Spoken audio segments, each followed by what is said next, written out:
Today we are going to discuss about ninth class chapter, that is atoms and molecules. So let us see about atoms and molecules.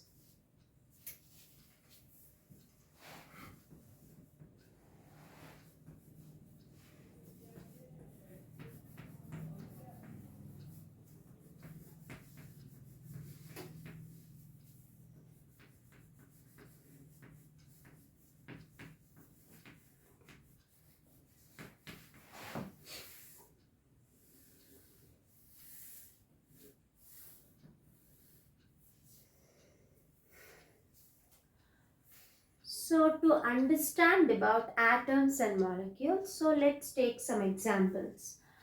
So before knowing about atoms and molecules, let us understand about what reactions takes place. So if you take an iron rod, yes, so if you take an iron rod, just place outside. So after taking iron rod, you place outside. What do you observe? Iron rod get rust. Okay. So when iron rod get rust, does the weight of the iron rod increase or decrease on rusting? Weight of the iron rod increase or decrease on rusting? Okay, we will see about it later. Next, we will see another example. Just burn charcoal. When you burn charcoal, what do you notice? At end, you will get ash. Yes? Okay, so when you burn charcoal, at end, you are going to get ash. Okay. So, if you take wet clothes, they dry after some time.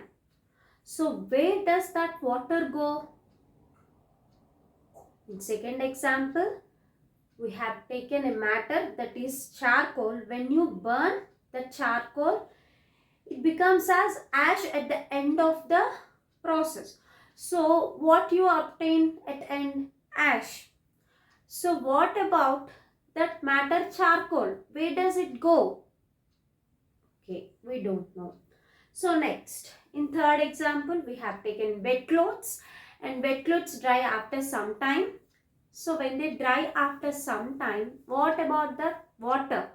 Where does that water go? Okay. So we have taken three examples. So first one, iron rod. After rusting, the weight of the iron rod is increasing or decreasing? We don't know. Okay. Second example. What is the second example? It is about charcoal. When you burn charcoal, at end of the process, you are getting ash. Okay. So, where that charcoal is? Okay, we don't know. Next. So, third one. Wet clothes dry after some time. Then where does that water go? We don't know. Okay. So, like so, for all such type of questions, scientists were thinking about for many years. They are fascinated about these topics for many years. But no answer is found. It is going to great extent. Their questions are going to great extent. But they are not able to find the answers. So to find the answers, they have started experiments. So in that experiments, now we are going to see about a lab activity, that is, if a chemical reaction takes place, before it mass and after the reaction mass will be equal or not. If you take iron rod, I asked you a question that will the weight of the iron rod after rusting, it increases or decreases? That means before taking place of chemical reaction, what type of chemical reaction is taking place? It is being rusted.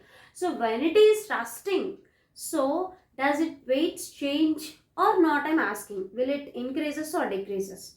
So, and again second question, my question is that charcoal is burned. So when it is burned, we get ash. So before burning it, its mass is present. So after burning it, will the weight of that will be equal to that charcoal? The weight of the ash will be equal to the charcoal. Okay. So to know about these mass weight, will it be equal before taking place of chemical reaction and after taking place of chemical reaction? We are going to do an activity. So let's do the lab activity about it. Yes.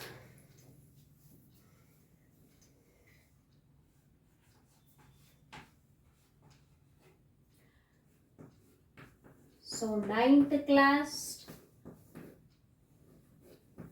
chapter name is Atom and Molecules. In that chapter, we are going to do the first lab activity. So what is our aim?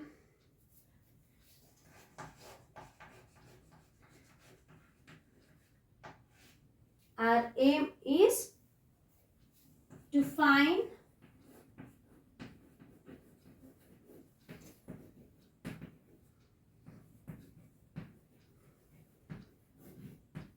the change in the mass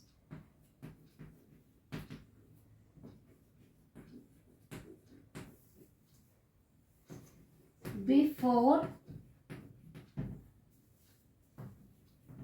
and after a chemical reaction.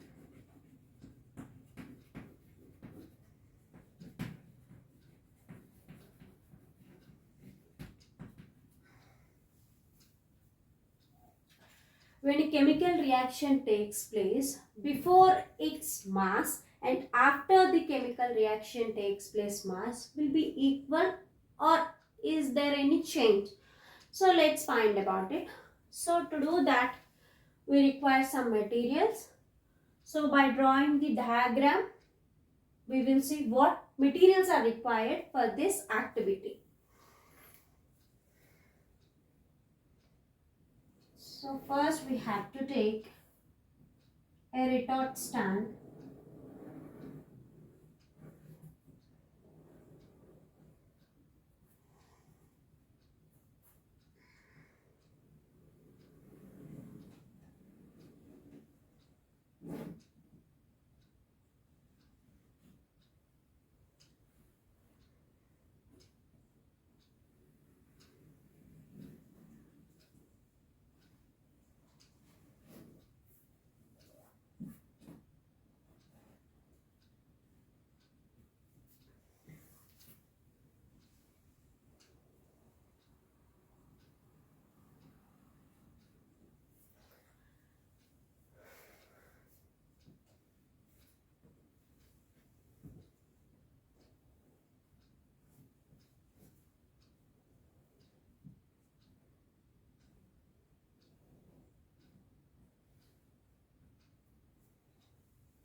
Yes.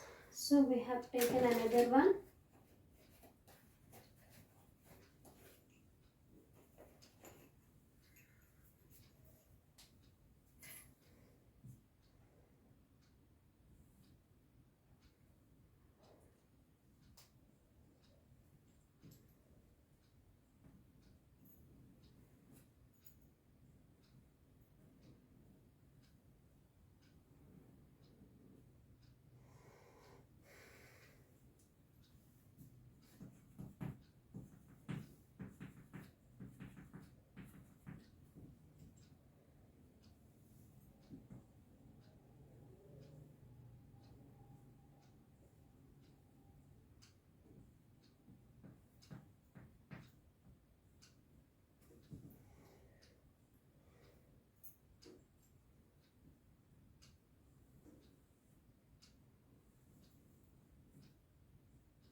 So first what we have taken means it is a retort stand.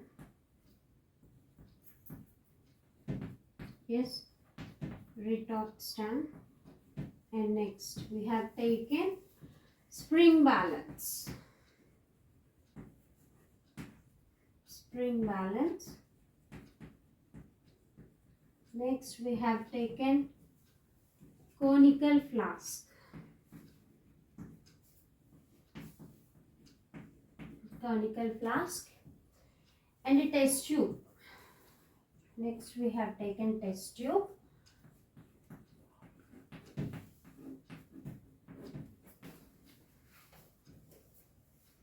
And the upper one is rubber cork. It is nothing but a rubber cork. Okay. Yes.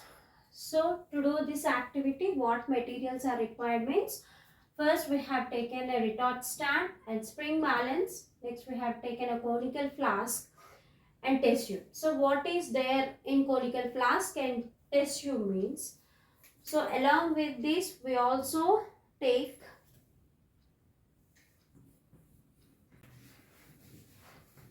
barium chloride,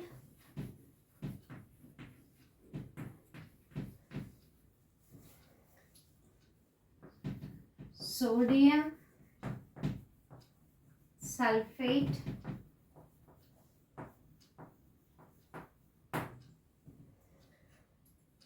distilled water.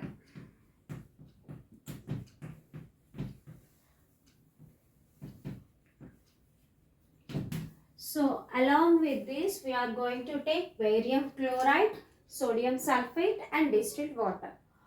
Okay. So to do this activity, first what we have to do means we have to prepare two different solutions. So what solutions? So how to prepare? Now I am going to say. So first what you have to do means,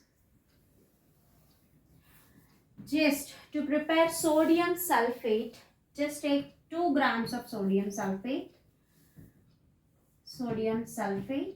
and mix that sodium sulfate in 100 ml of distilled water. 100 ml of distilled water. So when you mix these 2 grams of sodium sulfate in 100 ml of water, you are going to get the solution of sodium sulfate. So first you are going to prepare sodium sulfate solution. So what solution you got?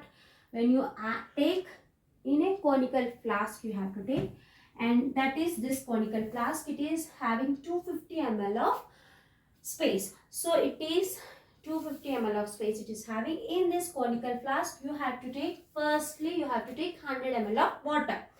In that 100 ml of water you have to mix 2 grams of sodium sulfate. So when you mix sodium sulfate in water, what you will get? You will get sodium sulfate solution. Okay, first solution we have prepared. Okay, that is sodium sulfate solution. And the second one is barium chloride. So same procedure you will use. Again you will take water and you will mix this, and again you will have this barium chloride solution. So that solution you have to take in this test tube. So in conical flask you are going to have solution of sodium sulfate. In test tube you are going to have barium chloride solution. Okay. So after preparing these two solutions, what you have to do? Just place this conical flask here. You have to hang to this spring balance. Yes. Okay. So after placing this conical flask to this spring balance, you have to keep this test tube with the help of this thread. Yes, you have to keep this test tube with the help of this thread. So when you keep this test tube, you should not mix that test tube solution into this conical flask solution. You have to just hang it. That's it. You should not mix it. So before mixing it, you have to check the weight of this. So when you check the weight of this, you will get some x. Okay, you will get weight some x. Okay, so here after checking the weight of these two solutions in the spring balance. You have checked the weight with the help of the spring balance.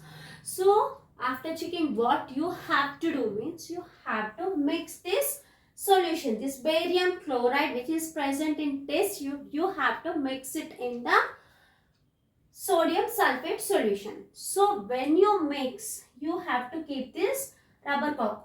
At first only we have kept it, so you have to check whether it is properly there or not. So after checking it, what you have to do, you have to mix it. So when you mix these two solutions, what happens? A chemical reaction takes place. So when chemical reaction takes place, after that you have to check that weight of that solution.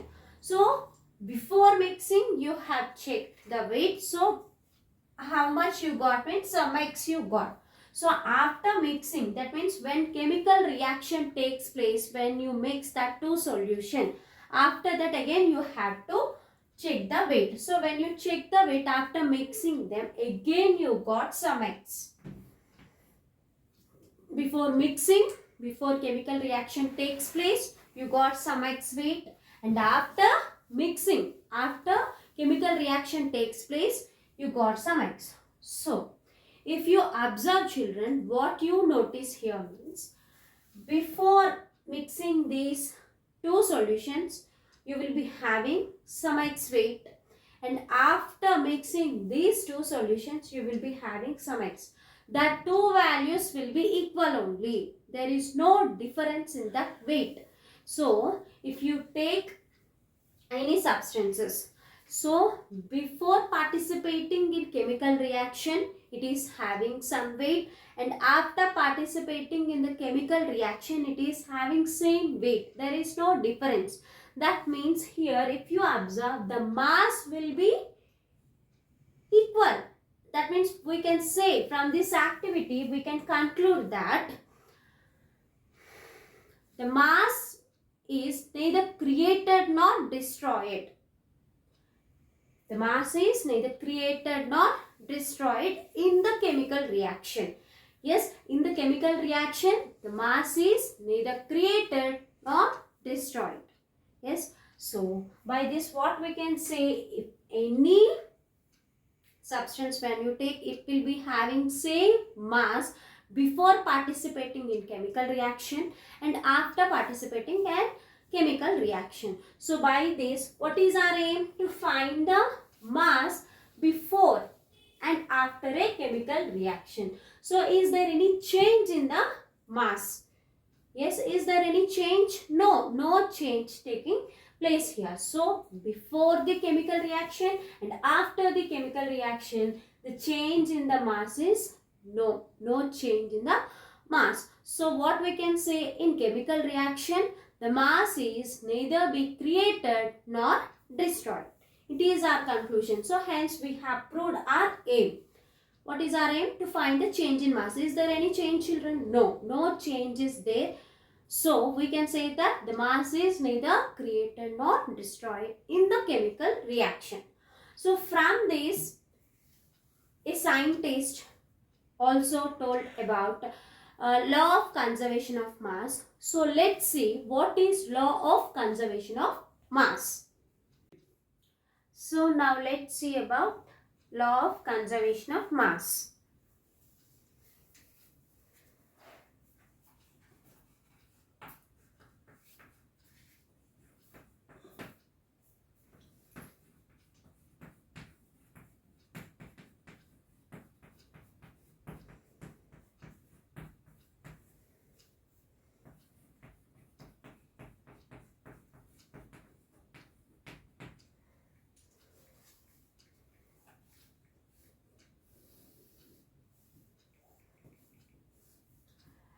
So law of conservation of mass. So Lavoisier, a scientist named Lavoisier, what he did means,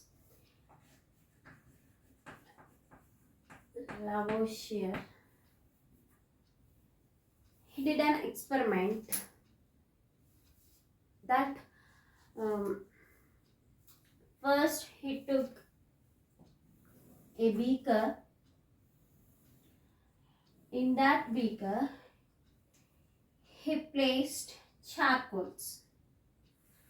He placed charcoal and started to burn.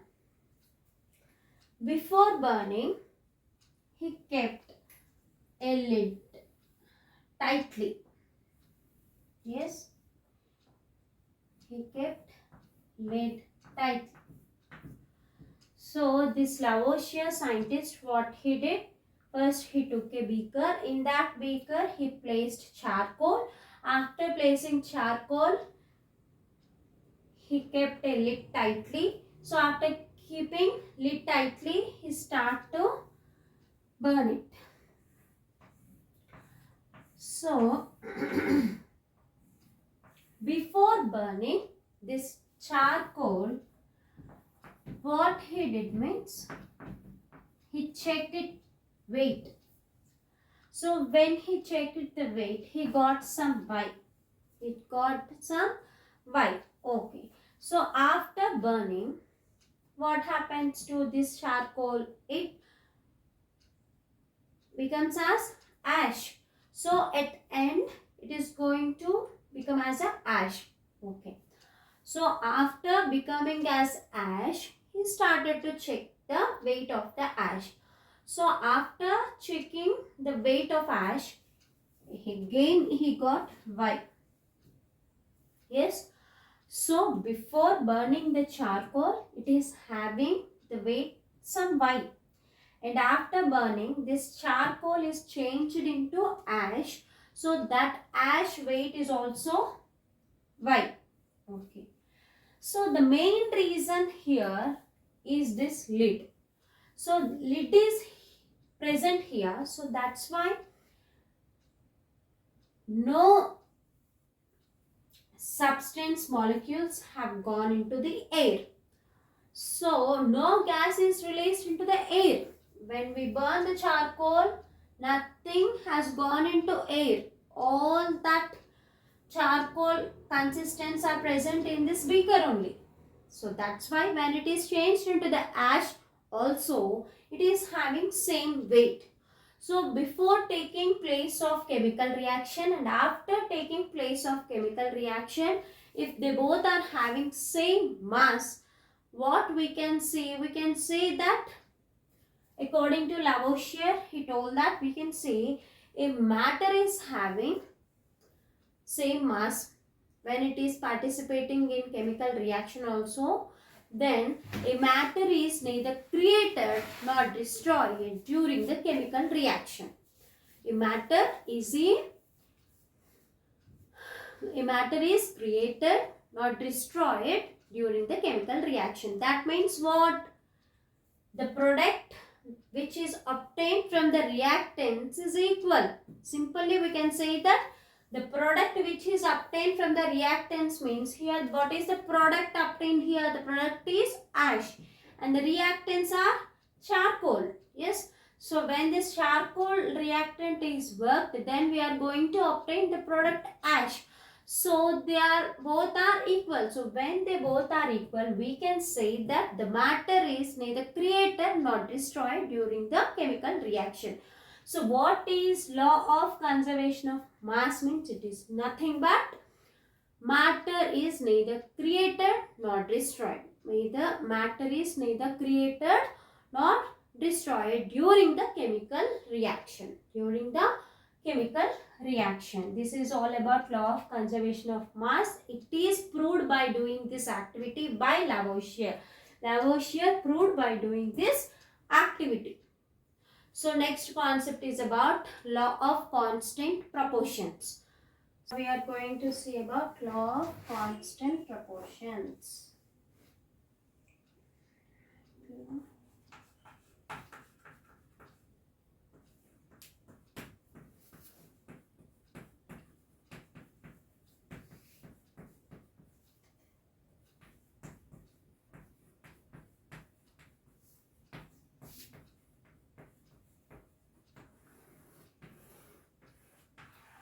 So first law, who told about law of conservation of mass? Lavoisier told about it. And now we are going to see another law, that is law of constant proportions. And who told about this means it is Joseph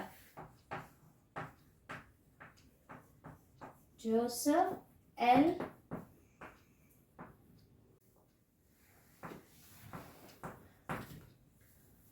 So law of constant proportions is said by the Joseph L. Proust. So what he told? What he told means just he took a copper carbonate. Copper carbonate, it is a compound.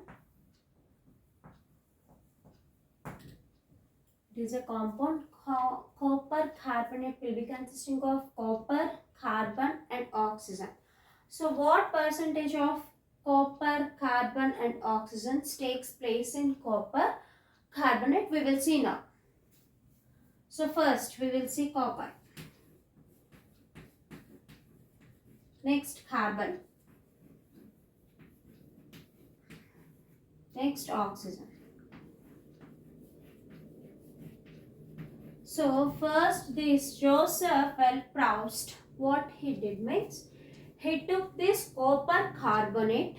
Two types of copper carbonates he took. First one is made from the nature. First one is made from the nature. And the second one is made in the lab. Yes, he took copper carbonate, but two types of copper carbonate he took. So first one is nature one and the second one, that means it is a natural copper carbonate, and the second one is made in lab. Yes, which is made in lab he took. So two types of copper carbonate he took. So first we will see the natural. First we will see the natural percentage of copper, carbon and oxygen. So in this natural copper carbonate, how much copper is going to take place? Means it is going to take place 51%, 51.35% of copper in this copper carbonate. Next, how much carbon is going to take place? Means it is 38.91% of carbon is going to take place in copper carbonate. Next, oxygen. How much oxygen is going to take place in copper carbonate? Means it is 9.74. So first we have checked about natural copper carbonate. So how much it is going to have? Copper, carbon and oxygen means copper is having 51.35% and next carbon is having 38.91% and oxygen is having 9.74%. Okay. So now let's see about another copper carbonate which is made in lab. So how much percent of copper, carbon and oxygen is taking place in lab made means we are going to see now. It is also going to have 51.35% of carbon in it. And next, how much copper and how much carbon it is going to take place means 38.91% of carbon in copper carbonate and next 9.74% of oxygen is going to take place in copper carbonate. So after checking, he came to a conclusion that if you take any substance, it is made from the nature or else it is made in the lab. So what percentage it is going to have means same proportions it is going to have. There is no difference. It is going to have the constant proportions. Yes. So the natural made is having somewhat percentage and this lab made one is having somewhat percentage. If you compare both percentages of that substances, you can observe that the constant proportions, there is no change. Yes. So by this, what he did means he took water. So he took water from the different sources. So when he took water from the different sources also, he observed that the percentage of hydrogen and the percentage of oxygen which is present in water is also same. There is no difference. So from wherever you take the substance, it is made from the nature or it is made from the laboratory, from anywhere, if you take, the percentage of it is same. There is no different proportions. They are having constant proportion. So he came to a conclusion that if you take any chemical reactants, so what happened means they will have the same constant proportions. There is no difference in it. They are made in a constant proportions. They are not in a different proportion. So from the first law of conservation of mass, and the second law of constant proportions, these two are valid. Yes, they are proved. Okay. So some scientists try, why can't we get different proportions? We are getting only constant proportions, so why can't we get different proportions? So some scientists started some experiments on it. So when some scientists started doing experiments on it, one of the scientists given reasons for these proportions. His name is John Dalton. He is the English teacher. Yes, he is the English teacher. So in the next video, we are going to discuss about John atomic theory. John Dalton atomic theory. So what he told, being a English teacher, what reasons he gave for these proportions and what theory he have proposed, we are going to see in next video. If you like the video, just subscribe to my channel, like, share and comment me down if you are having any doubts.